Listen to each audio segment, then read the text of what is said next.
This is Smoking Out the Closet. Now, here are your hosts, Alex and Rayven Greer.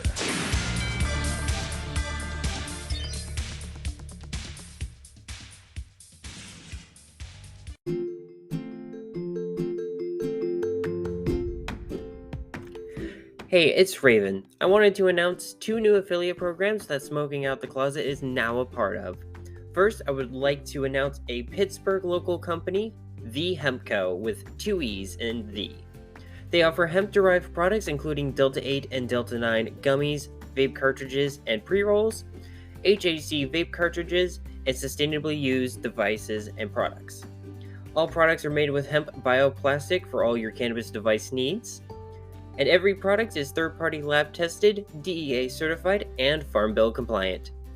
If you're looking to visit them in person, you can visit them at 20280 Route 19, Number 3, Cranberry Township, Pennsylvania, 16066, or online at theehempco.com. Be sure to use SOTC20 at checkout for 20% off on us. And we're also wildly excited about our partnership with Blazy Susan. They offer their iconic Blazy Susan rolling tray, as well as papers and cones in unbleached hemp, their famous pink, and their brand new purple colors. Follow our affiliate link in the show notes and use Blazy10, BLAZY10, for 10% off on checkout. Now, on with the episode.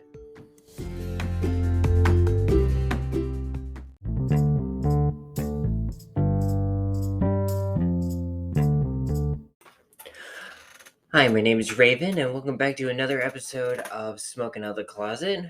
This week, we're also going to be doing another Chirping with Rayven, mostly because Alex is working a lot of hours this week at their store. They're a bit short-staffed, and they kind of need people for the holiday season that's kind of coming up. Both me and Alex both work Green Wednesday and Black Friday at our stores, so they're kind of just getting a bit more geared up and everything with the smaller amount of staff they have. But hopefully next week, Alex will be back with us. So this week I kind of wanted to talk about, I do have a concentrate, but I am not actually going to review the concentrate. We've used this product before, but I don't think we've actually talked about it. I am reviewing the Puffco Plus concentrate pen.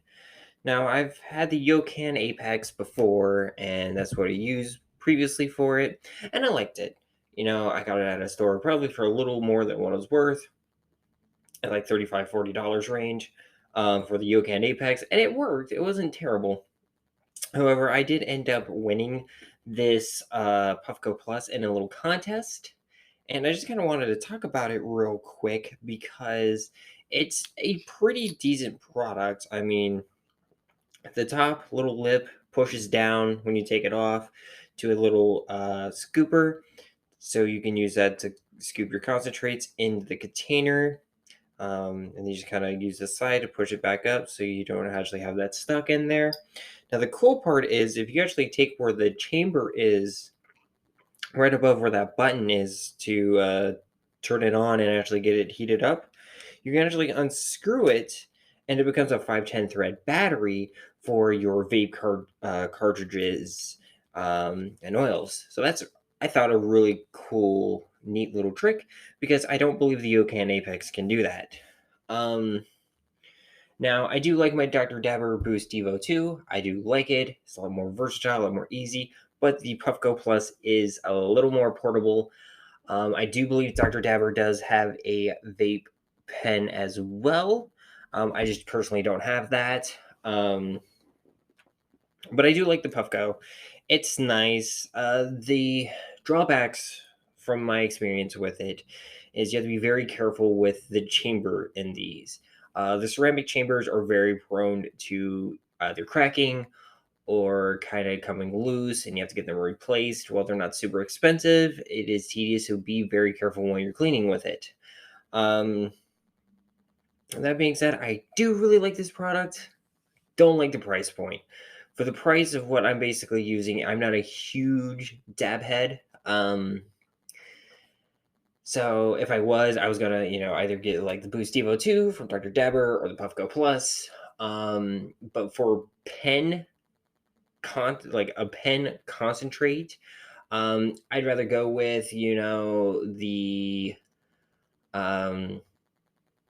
Vinci vaporizer, like the IQ2, which has a way to use concentrates in that for a little more portability for the same price point, because you can use dry herb and concentrates with that. You just have to kind of clean it very well. The IQC just has a $15 adapter with it to be a little cheaper. Honestly, the Yokan Apex, for what it's worth, is a pretty good intro and a pretty decent vaporizer, in my opinion, for what it is. I mean, you really don't need a whole lot of money to get into concentrates. But that being said, I mean, is the Puffco better? Yes, kind of. I feel like it hits a little better, and it's nicer. It's easier to clean, but it's the price point is what gets me on it, honestly. And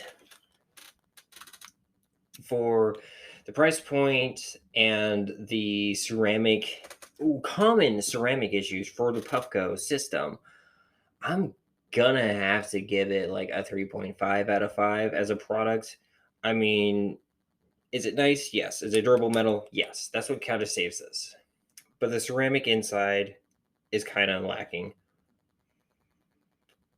And you can get cheaper concentrate pens that pretty much do the exact same thing. Like, it does 9 out of the 10 things the Puffco does.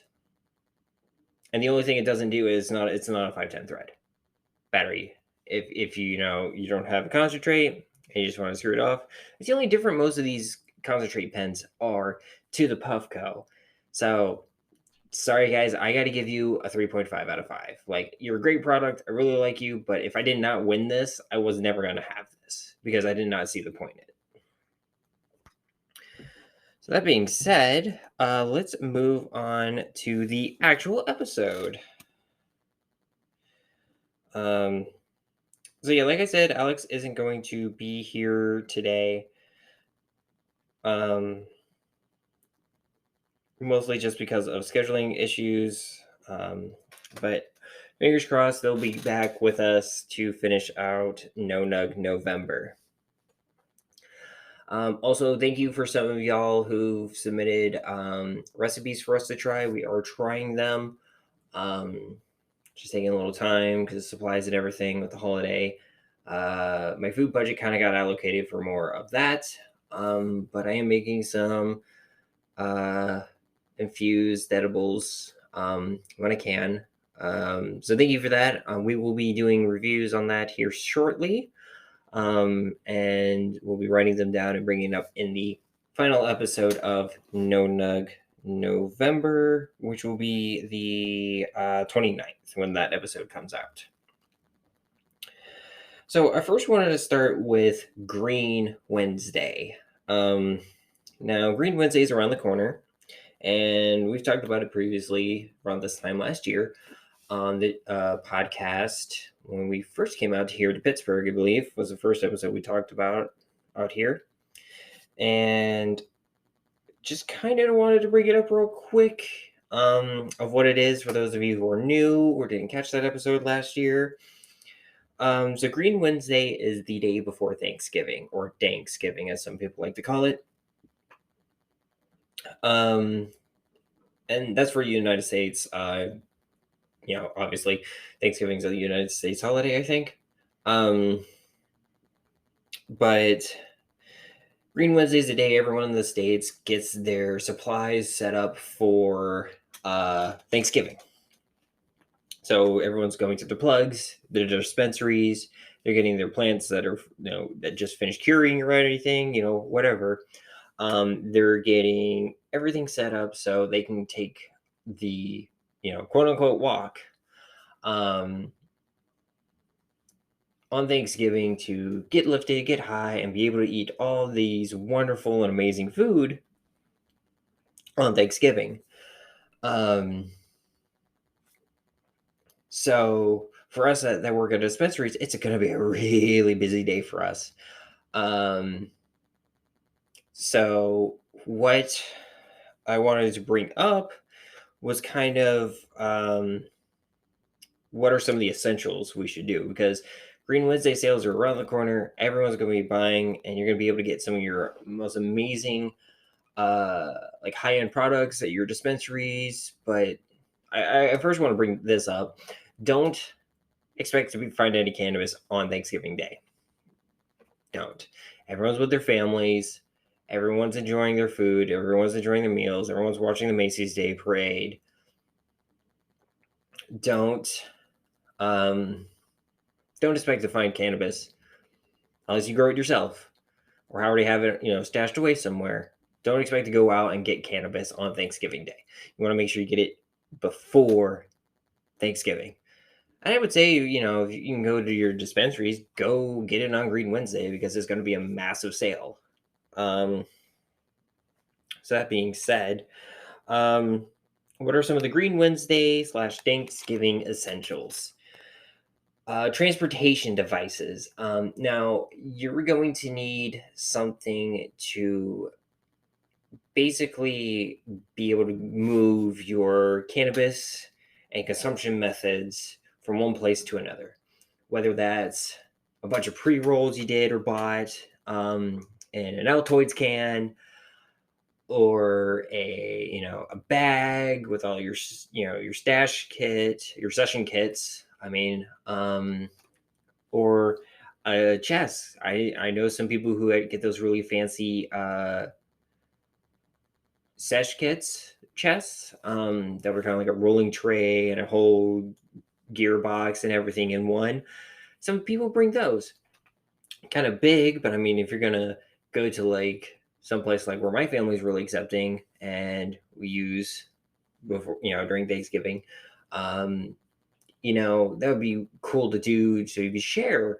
But if you're not going somewhere where it's not really as accepting, or you don't feel as comfortable sharing with family, it's probably not the greatest thing. So just keep in mind of what the location you're going to is like, and kind of pack accordingly. Most people I know, like I said, are gonna have like pre-rolls and Altoids cans. Some people just have like a little like wooden box. That's like about a phone case size. That you would have like your weed. There's either pre-ground or not ground. A grinder if you need to grind it. Some rolling paper, a bowl or a pipe. Something to smoke it with. And kind of just the bare essentials to be able to get the products, or to be able to get like the weed. God, products. I don't know why I said products like that. God, this weed. Okay, just so y'all know what I'm smoking on. We've done a review on this already, but it's the grapefruit cupcake sugar from Double Bear. And man, it's just ugh. I have my notes in front of me, and I'm still fucking up like this. It's a good strain. I like it, but damn, does it give me brain fog? Where was I? But yeah, you want something to be able to grind your weed and use your weed for your walk. Now, if you're in rec states, maybe you smoke at home. Maybe maybe your family's cool or accepting, or maybe you're like a friendsgiving where you can smoke inside or outside the apartment, house, whatever, or do some dabs inside. Cool. Some people, they have to do a walk. When you're doing that walk, just make sure you're safe, you're smart.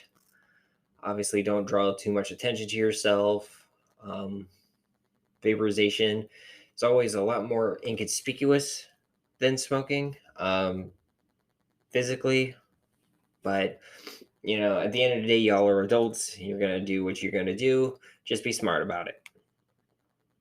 Now, some people might bring their Dr. Dabber or their Puffco or, their rig for concentrates or their bong to, have fun while the food's being prepped, watching the parade and just sitting inside smoking. That's cool too. Just for traveling long distances, especially by car. First off, don't bring it on a plane. Do not bring anything on a plane. That's just asking for a recipe for trouble. But if you're traveling by car, even if it's like long distance, like from one end to the state to the other, like from where we live to my parents' house, it's about 4 hours almost, give or take. Make sure everything's wrapped up and safe. Like you don't want your bong breaking in the car. Like that'll be horrible. And then what are you gonna use, Um and for some of y'all, if you're brave enough, a few snacks right before the meal, it's never a bad thing. Just be careful not to overindulge either with the dosage or over snack because like you can make yourself sick eating too much. So just be careful with that. um One thing I also want to bring up was the right strains. So the right strain to induce hunger is the name of the game, which means specifically terpenes. And I know some of our listeners, y'all don't live in states where the terpene profile is readily available. So Leafly is going to be your best friend here.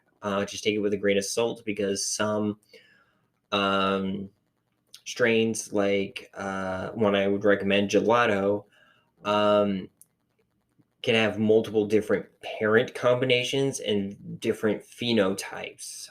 So that can kind of change how the terpenes um, come out in the trichomes of the plant. So just be very careful with that.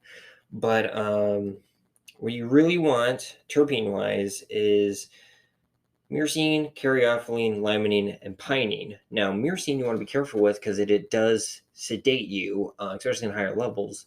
So maybe kind of a low quantity of myrcene, kind of high beta caryophyllene, high limonene.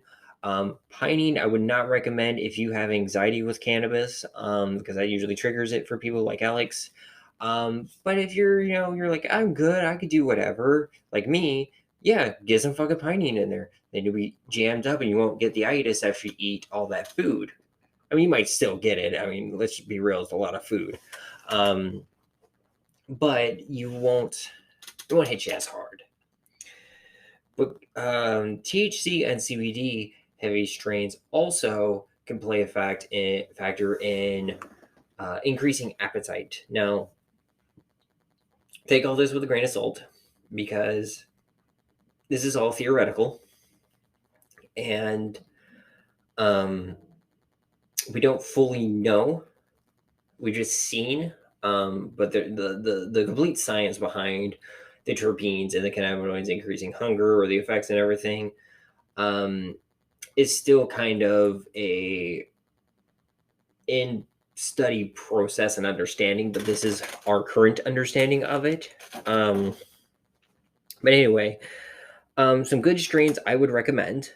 Lemon G, Gelato, like I said, Purple Punch, G Perps, or Granddaddy Purple, they're very similar strains.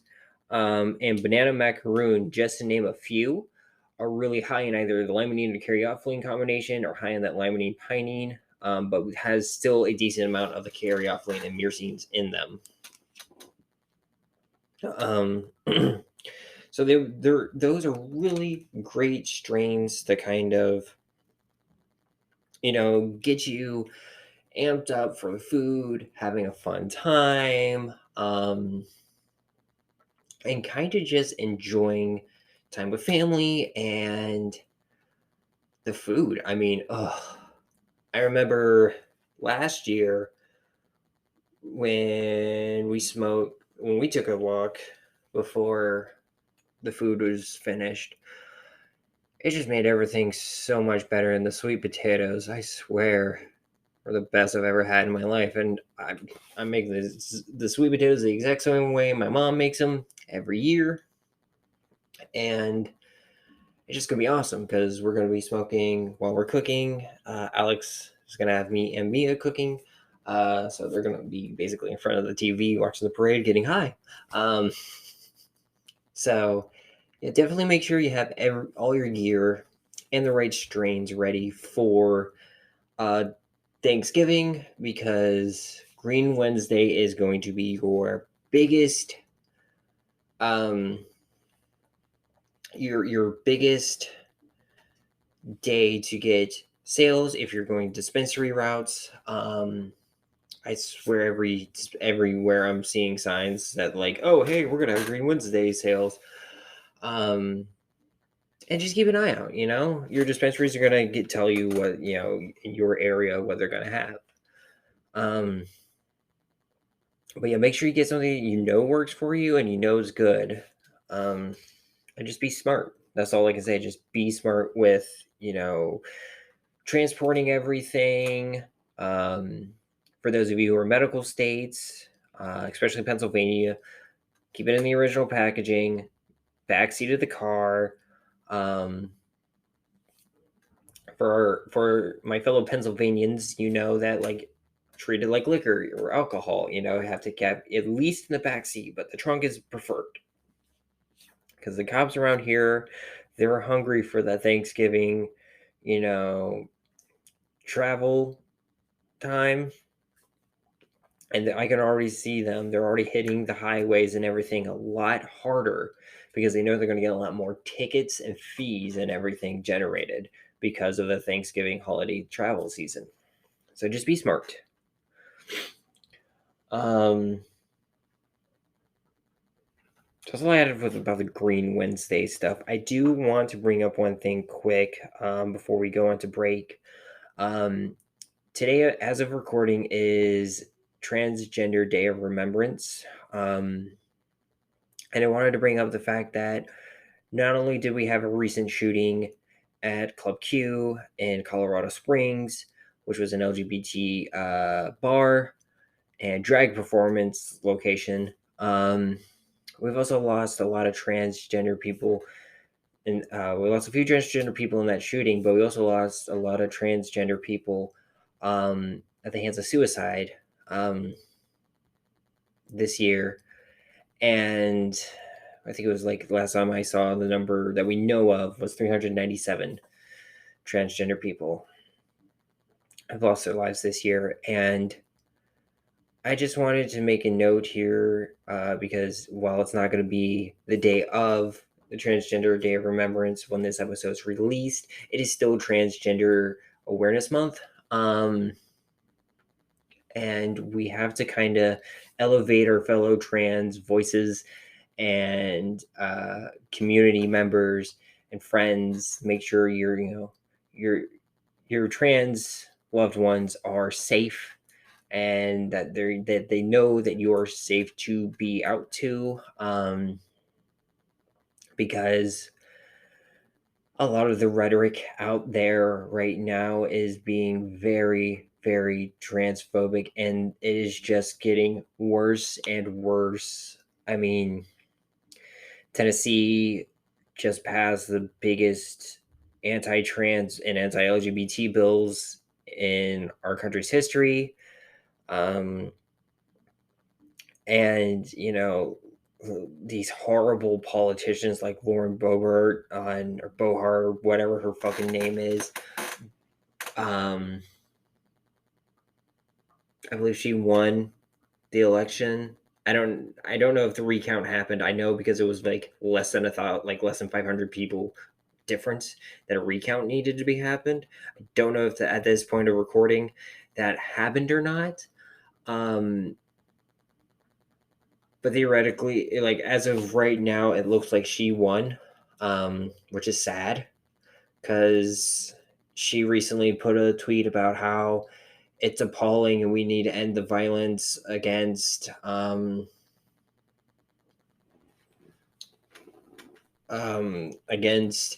we need to stop violence and everything, but then continues to spew that the LGBT community are groomers and like spread this false narrative that like LGBT people are subhuman or shit like that. And the fact that the kid who, and I say kid because I don't consider him a man, but the person who attacked the bar is a Republican politician's grandchild. And that's the thing that irks me the most, is they're like, oh, you need to stop believing this false narrative that, oh, Republicans don't care for LGBT people, but then you call us groomers and you vote no on the Respect to Marriage Equality Act, which basically makes interracial marriage, which some of you who voted no, looking at you, fucking Mitch McConnell, are in a interracial marriage right now. You would have lost your protection too, dumbass. And the fact that it kept LGBT members' marriage like mine safe. And you're telling me that you guys are for the LGBT community? Go fuck yourselves. Honestly. So I just wanted to bring that up because that was a recent tragedy that happened, and it's still fresh in my mind, and it's scary, and I just want everyone to be safe and sound. So I'm going to cut it short here for the break, kind of collect myself, and I'll be back after our messages for our sponsors.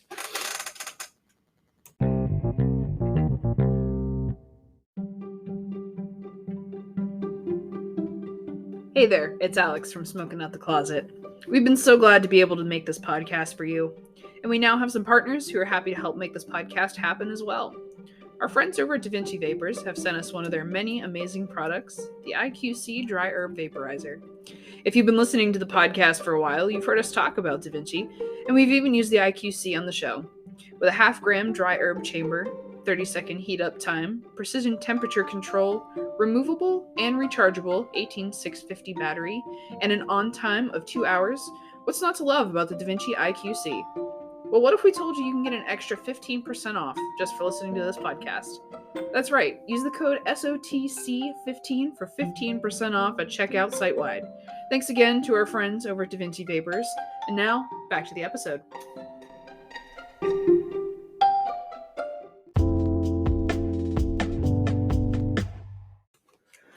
Okay, and I am back. Before I go into the next topic I had, I just wanted to bring up a quick little tidbit, and I told myself I was going to do this at the beginning of the episode, but I totally forgot. And since this is a Chirping with Rayven, Alex can't tell me no on this, so I'm just going to do it. We recently lost a really big member of one of the fandoms I'm a part of, specifically the Power Rangers fandom. We've recently lost Jason David Frank, also known as Tommy Oliver, the best Power Ranger in the entire series, in my opinion. It was originally the Green Ranger, then the White Ranger, then the Red Ranger for a while, and then came back as the Black Brachiosaurus Ranger, Dino Thunder. We recently lost him, and he was such a cool guy, very down to earth, very big advocate for mental health stuff, very, very pro LGBT person, and I just wanted to make a little note here for him because he was me and my brother's kind of hero when we were growing up. So it's just been a kind of hard time since the news came out the other day. So yeah, I just want to make a quick little note on that. Sorry if I got sappy or sad. But I figured hey, I have a small voice, but I just want to let people know and like kind of put a shout out to him of how much he meant to me as a person. And I know there's a lot of people who are stoners and LGBT who love the Power Rangers, so I figured that'd be a cool thing to do and kind of just say how appreciative I was for him and how much my heart goes out to his family and loved ones. So, that being said, let's get into the next topic. So, Congress officially sends the first cannabis bill to Biden. I am getting this from the Politico.com website, written by Natalie Fertig.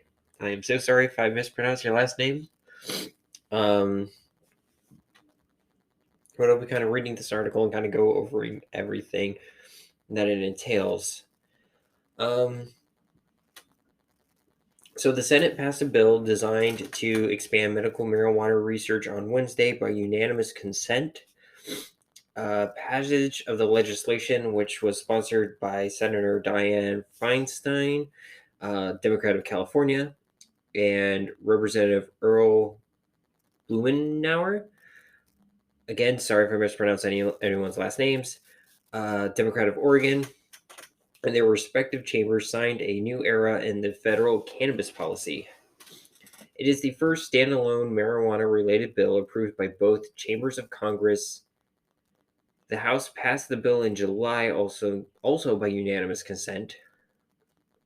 The bill, which will make it easier for scientists to conduct medical marijuana research and protect doctors who discuss the benefits and/or drawbacks of using the drug with patients, now heads to the president's desks. As a key content. So basically, before I get into the next section of the article, basically, this is a good step to help the FDA and the Department of Health, kind of with the conversation of rescheduling cannabis. So for a quick recap, President Biden recently put in the first steps to getting cannabis descheduled. Fingers crossed, descheduled. That they're taking a look at it to see how it is, what the actual effects are, and trying to get this war on drugs bull crap finally over with. And so this bill helps a lot with it because essentially President Biden now basically has, okay, I'm just going to let it go through or I'll veto it. And it would be stupid to veto it because he's just shooting himself and the work that the Department of Health and FDA need to kind of expedite this. So it'd be really stupid for him to veto it. So don't veto it, Biden. That'd be stupid. But basically what this does, it means doctors can now, do more research. Universities can do research. Major hospital groups can do research and, kind of discuss how cannabis works and kind of, do the science behind it and finally get proof behind the whole, proof against the rhetoric that was made during the war on drugs that we all know is hogwash, but it'll give more support for that. Now, also, if I'm reading it correctly, this also basically takes all the research that the rec states have done, all the research since 1996 that California has been doing, or even longer. Basically takes all that information and throws it at the Department of Health and FDA, which means we have years, at least, what was that? 1996, I was 95. 26 years worth of medical data and research and studies. Like, that's great. And, that should expedite the whole thing. And hopefully we can finally end this federal prohibition on cannabis, because we're the only North American country now that still has it, which is stupid. Continuing the article, has key context here.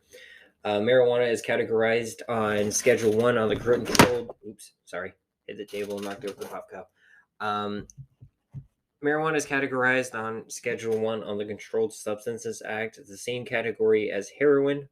Why they always bring it up that it's the same category as heroin, I have no idea, but they always do. Schedule 1 substances are classified as having no medical benefit and high propensity to addiction. But some research that has been conducted in the last decade and anecdotes of thousands of patients from across the country suggest that cannabis may have medical usefulness for certain medical conditions. Because cannabis is a Schedule 1 substance, however, it is very difficult to research. Scientists need to get approval from multiple agencies to conduct studies, which can sometimes take years. And until recently, they were only allowed to use marijuana grown by the University of Mississippi grows, which more closely resembled the weed on the street available in the 1970s rather than modern-day dispensary products. The Biden campaign trail said that marijuana needs to be safer to study or easier to study, and in the last month is issued an executive order instructing the Department of Health and Human Services to begin a review process of available research on marijuana, and issued a recommendation to the Department of Justice on reclassifying or declassifying marijuana from the CSA. So basically that just brings up the whole thing of basically what we all know, that cannabis is Schedule 1. It's all a bunch of bullshit. It should never have been Schedule 1, but it is. And these are kind of the steps that we have to take to get it off, because it was a lot easier to get it on Schedule 1 than it is to take it off, and that's the thing that sucks. That's the way a lot of controlled substances acts are made and designed, because it was officially during the Nixon administration, I want to say, if I remember correctly, basically Nixon just signed it, yep, this is a Schedule 1 drug, fuck off, and went with it. So they were kind of just like, yeah, you know what? Yeah, whatever. And now here we are. And now we have to show actual proof and data and research, not this, reefer madness bullcrap, actual studies made by actual institutes, not this reefer madness just pulling crap out of thin air, falsified documentations of research, but actual research to get it federally legal. And it's stupid. It is very stupid. Continuing with the article, passage of the medical research bill by unanimous consent signals that the perception of marijuana are changing. While expanded research is arguably the most conservative action Congress could have taken on marijuana, it is something that would have been unthinkable a decade ago, which is true. The whole mentality of cannabis has changed drastically in the last 10 years. The bill came close to passing in September, but was held up by Senator John Cornyn, a Republican of Texas. Cornyn lifted the hold earlier this week. Quote, after working on the issue of cannabis reform for decades, finally the dam is starting to break, end quote, Bloomauer told Politico in a statement. Quote, at a time when more than 155 million Americans reside where adult use cannabis is legal at state or local level, and there are 4 million registered medical marijuana users, with many more likely to self-medicate, It is essential that we are able to fully study the impacts of cannabis's use, end quote. So what's next? The legislation also sets up ongoing discussion on the Safe Banking Act, gross, a bipartisan bill that Senator Majority Chuck Schumer has said he wants to pass before this Congress ends. Now, let's talk about the Safe Banking Act real quick. So, the Safe Banking Act essentially makes it that no matter where in the country cannabis is, any cannabis business, whether small or large, can get insurance.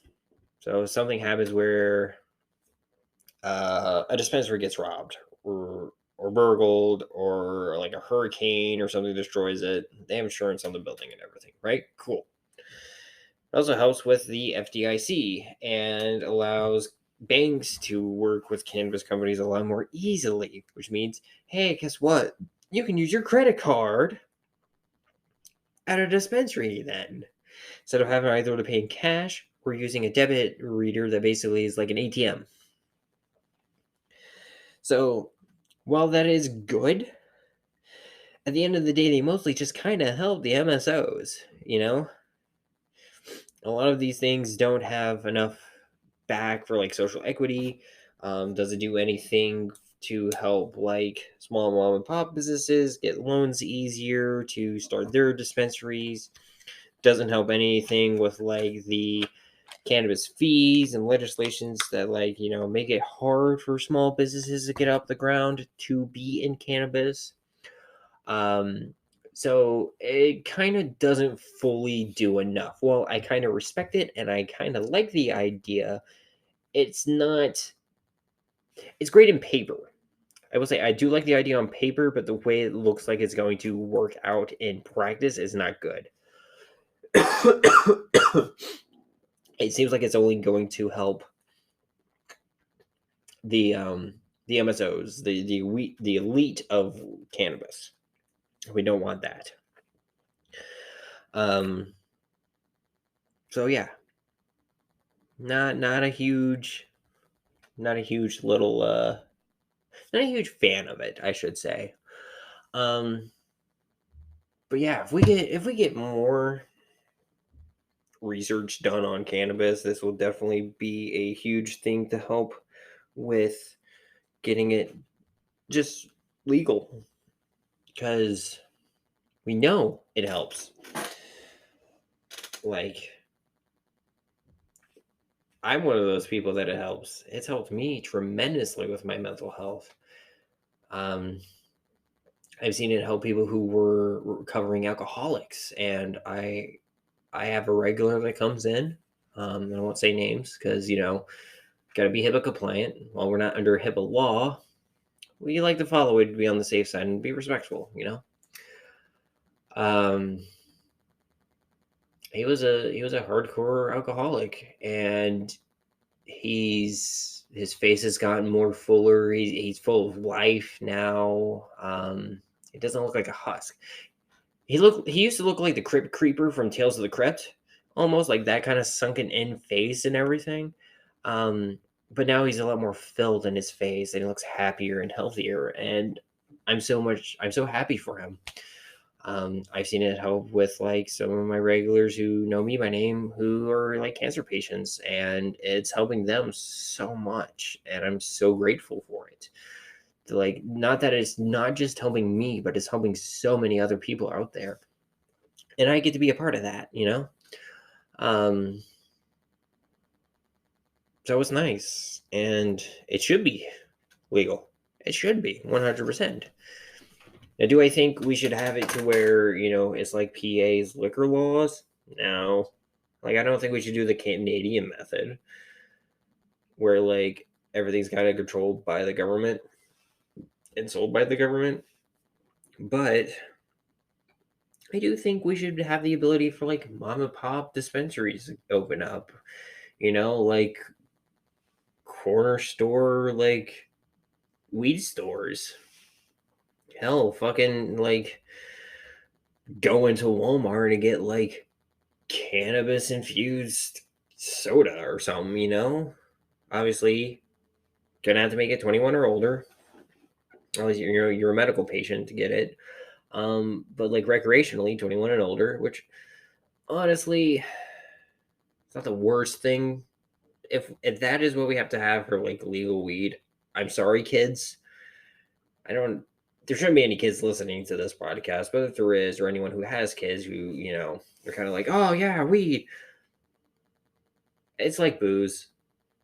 Like, it's kind of damaging to young brains from what we've done in studies, in certain forms, especially high concentrates. Again, there's research that needs to be done, so maybe we can learn, like, hey, it's not as damaging as we thought. So, maybe it could be available for everybody. We need to learn more, and more research needs to be done. And so, yeah, that's kind of it. Wow. Honestly, this is probably going to be a shorter episode, mostly just because scheduling. Alex isn't here, and with everything that's going on in news right now, it's just been hard. So I think I'm going to end the episode here. Thank you all so much for listening to the podcast. We will see you guys. We'll be posting the next episode on the 29th, where we'll be talking about the infused edibles we've made. Thank you so much for listening. Share, comment. If you're on Apple or Spotify listening, there's ways to review our podcast. If you could do that, we'd greatly be appreciative of it. We have a Patreon, so get some really cool stuff early, get episodes early, and get some really cool swag from us. So if you guys can, do anything to so we can put more money into the podcast, that'd be great. We'd greatly appreciate it. But no, especially with the holiday season right around the corner, do not feel obligated to do that. Just if you can. Once again, my name is Rayven. I use she, her pronouns. And thank you so much for listening to another Chirping with Rayven. This has been Smoking Out the Closet.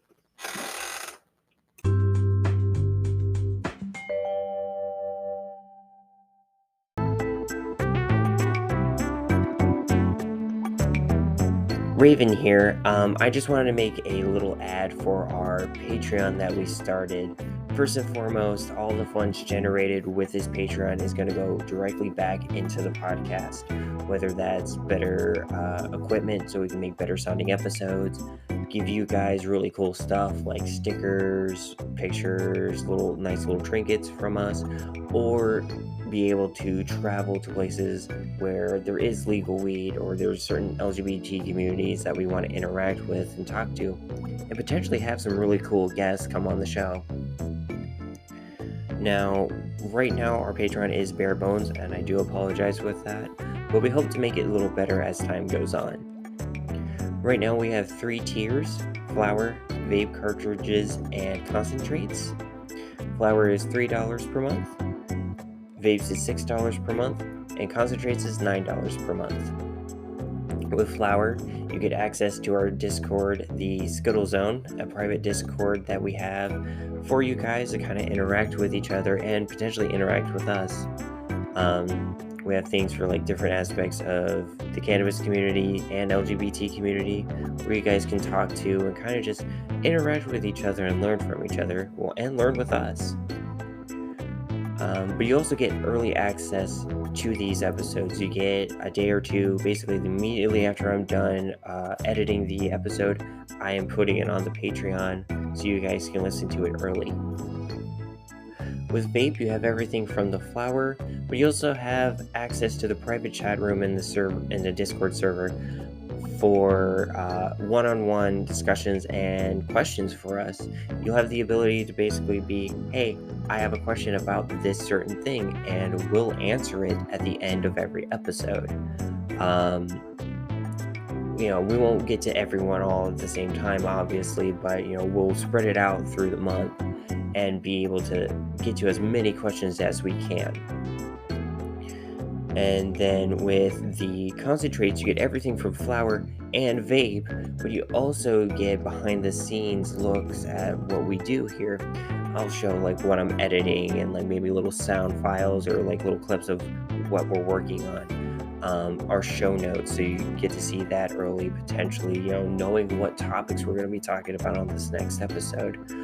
Pictures of stuff in and outside of the recording stuff, like things like cannabis festivals. We'll take pictures and post some of them online, but with the behind the scenes access, you get to see all of that. Basically, all the dumb faces we make at each other, all the cool stuff that we see, and all the cute things that we find. It's my hope with this Patreon that we'll be able to go far and wide and hopefully be able to see some of you guys or have some live shows in the future where you guys can come and interact with us. And obviously no pressure. I just want to make sure that you guys are aware of this, and first and foremost, take care of you guys yourselves. If you don't have money to support it, or if something happens you have to stop, we totally understand. Thanks.